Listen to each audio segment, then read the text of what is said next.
Chapter 18. The sickle red blood cells are the problem, said Renisha Reynolds, who was the chief physician of pediatric emergency room care at St. Gabriel's Hospital for Children. What does that mean? Asked Trenton Black, looking at the doctor who was now standing before him. The tall father stood outside of the examination room and glanced apprehensively through the door at his daughter. She was a little calmer now, but he knew the crisis wasn't over. He directed his attention back to Dr. Reynolds. What are you trying to tell me? I know Ami's blood is not normal, that the red blood cells are distorted, shaped like half moons, but we've been dealing with this condition for years. Dr. Renisha Reynolds nodded. Those spiky cells are interfering with the natural flow of blood throughout her body. They are getting stuck in the veins. The sharp edges are stabbing the walls of the vessels and causing Ami a great deal of pain. So what can you do? How can you help my child? A transfusion. Removing Ami's damaged RBCs and replacing them with the healthy ones will relieve the pain immediately. It will flush out her system and also improve her breathing. You want to drain the blood from my daughter's body? No, Mr. Trenton. Not drain, but remove the sickled red blood cells. They are causing blockages in her blood vessels and contribute to the acute sickle cell anemia crisis. These cells are delaying the delivery of oxygen to Ami's lungs, heart, and other vital organs. We can't risk permanent damage. Trenton Black looked over at the small girl coiled up in a tiny ball. She was crying silently. There was fear in her eyes. She had been given a mild analgesic drug. The painkiller dulled the hurt.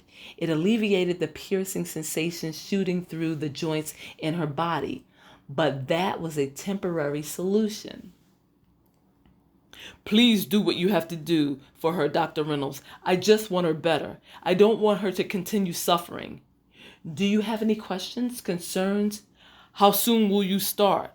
We're waiting for the blood bank to type her blood. She's B positive, the father said, just like her mother.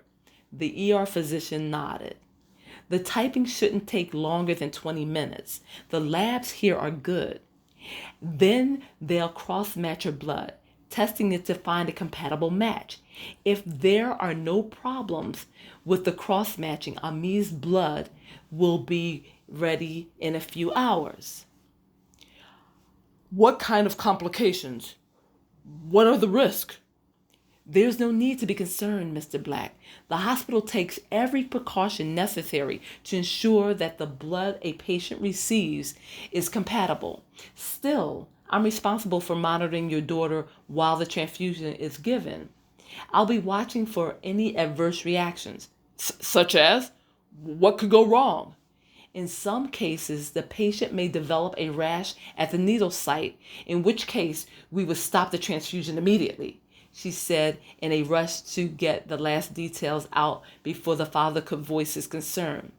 Also, there could be a sudden change in vital signs, a drop in blood pressure, or a rapid heart rate, in which case we would stop doing what we're doing. Are you certain that this has to be done? Yes, Mr. Black. I wouldn't suggest it if I didn't feel that it was necessary to protect Ami against the crinkling red blood cells lodging themselves in the walls of her tiny capillaries. A physician will be in the room with her at all times. Yes, doctor, of course, you're right. It's just that everything is happening so fast.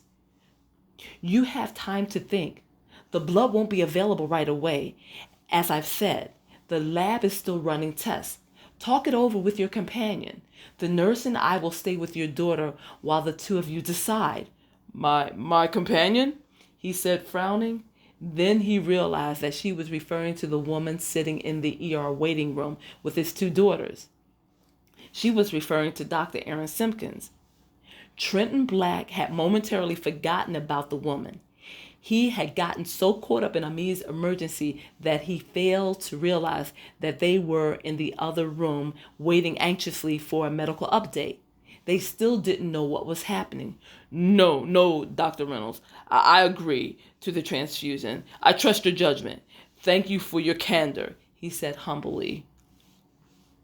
I'll get the consent papers for you to sign.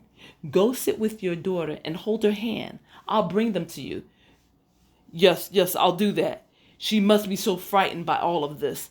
The new surroundings. So many people touching and examining her, acknowledged Trenton Black as he slid the glass door aside and re-entered the room where Ami lay.